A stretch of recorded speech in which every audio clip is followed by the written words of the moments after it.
অসম গণ পৰিষদৰ লগত সাংগঠনিক বিভিন্ন ধৰণৰ ভাৱৰ আদান প্ৰদান আমাৰ সাংগঠনিক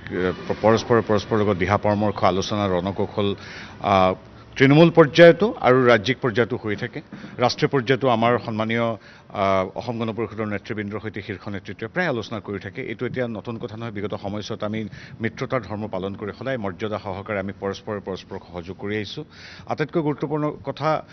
সকলোৱে এটা কথা মন কৰে কেৱল ৰাজ্যিক পৰ্যায়ত নহয় বা জিলা পৰ্যায়ত নহয় তৃণমূল পৰ্যায়তো গণ পৰিষদ গণশক্তি বা UPPL আমাৰ ভাৰতীয় জনতা পাৰ্টি সকলো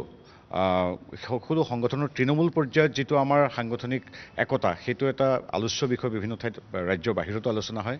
আৰু এই মানুহখিনি যিখিনি আমাৰ সন্মানীয় নেতৃবৃন্দ আছে তেওঁলোকৰ সৈতে আমাৰ ভাৰতীয় জনতা পাৰ্টিৰ সম্পৰ্ক সেই তাহানিৰ অসম আন্দোলনৰ দিনৰ পৰা আপোনালোকে জানে যে যি সময়ত কংগ্ৰেছে 855 জন শ্বহীদক গুলীয়াই হত্যা কৰিছিল সেই সময়ত বহু লোক তেওঁলোকৰ লগত আছিল কিন্তু আমি ভাৰতীয় জনতা পাৰ্টিয়ে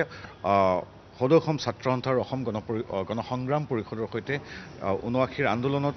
অসমবাসীৰ সৈতে একেলগে আন্দোলন কৰিছিলোঁ ৮৩ৰ নিৰ্বাচন যেতিয়া বৰ্জন কৰিছিলে অসমবাসী ৰাইজে সদৌ অসম ছাত্ৰ সন্থাৰ অসম গণসংগ্ৰাম পৰিষদৰ আহ্বানত তেতিয়া কংগ্ৰেছে কিন্তু অবৈধ চৰকাৰ গঠন কৰিছিল কিন্তু আমি একমাত্ৰ দল আছিলোঁ ৰাষ্ট্ৰীয় দল যি অসমবাসীৰ সৈতে থাকি আমি প্ৰকৃত জাতীয়তাবাদ ৰাষ্ট্ৰীয়তাবাদত সমাহিত কৰি আমি অবৈধ নিৰ্বাচন বৰ্জন কৰিছিলোঁ গতিকে এই সম্পৰ্ক আমাৰ জাতীয়তাবাদী চিন্তা চেতনা এতিয়াৰ নহয় 4টা দশক জুৰি বিজেপি একেলগে আছে গতিকে সেইকাৰণে আমাৰ খুব কেমিষ্ট্ৰি বুলি যিটো কোৱা হয় খুব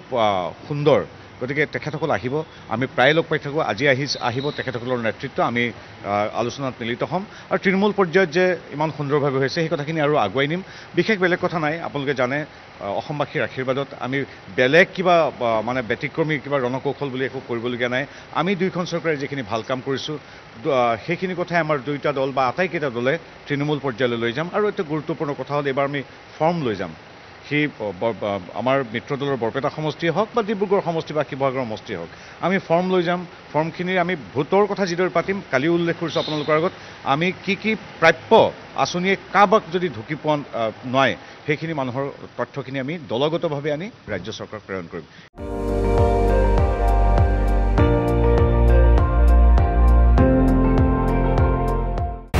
আপুনি চাই আছে ND24 সৰ্বশ্ৰেষ্ঠ নহয় সৰ্বোত্তমৰ দৌৰ